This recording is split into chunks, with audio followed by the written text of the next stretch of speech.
March 12th, 2017, updates to Fred the Dalek.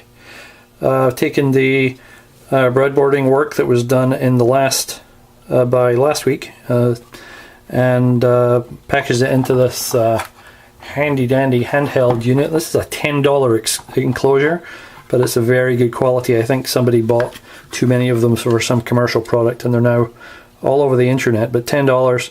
The thing's actually weather tight, or it was before I drilled holes in it. So what we have is the 1602 mounted up here. It's clamped in place. This thing actually has a plastic shield on the front. My existing keypad with the MCP 23008 backpack with the funny wiring is here, so the wires are flipped on that cable.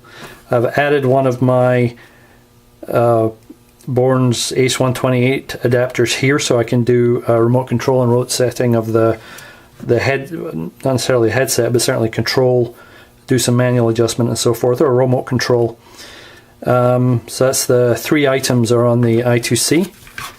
Those come into a distributor here, which goes into a RG45 jack, which we just moved office and there was a bunch of these in the scrap bin, so I grabbed one, and that's just hot glued down to the board. This enclosure actually has 3 places to screw down circuit boards, so it's very good. You get whole Arduinos in these. I may get some more for other projects. And that's it. It all goes together and it all just works. Now I'm going to try something I haven't tried yet. I think this is a 7-foot Ethernet cable running to the Arduino. So we'll just unplug our power, take that out, put that to one side.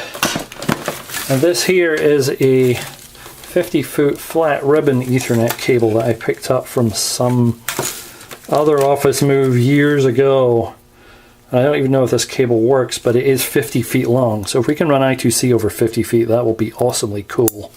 So let's just plug it in and see what happens.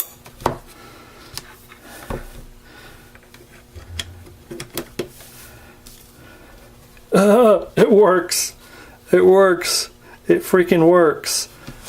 Who says you can't run I2C long distance? So the trick here, I did this originally with the Dalek because I was being overcautious, and I think this may be a tip for others, because 50 feet on I2C and it just works. What I do is within your standard Ethernet cable, I believe this is Cat5, you have 4 twisted pairs, which are normally used for carrying signals. Each pair has a solid color and a striped color, and the idea is that because they're twisted together and the current's running in opposite directions, you're going to have it's not going to radiate any electricity, any electromagnetic outside itself, because they cancel each other out, and that way you don't get crosstalk between the wires, which is what kills your I2C at long range. So what I do is I twist. All of the stripe wires are ground, and the brown and the stripe brown are also ground, and then the orange is VCC, and then the other 2 are, I think I do blue for SCL, and what's the other color? Green for SDA, and those are twisted together with ground, and here it is. It goes 50 feet. 50 feet of I2C. Look at this. It's ridiculous. It died. Oh, I pulled the cable out. Okay, let's plug it back in. Let's plug it back in.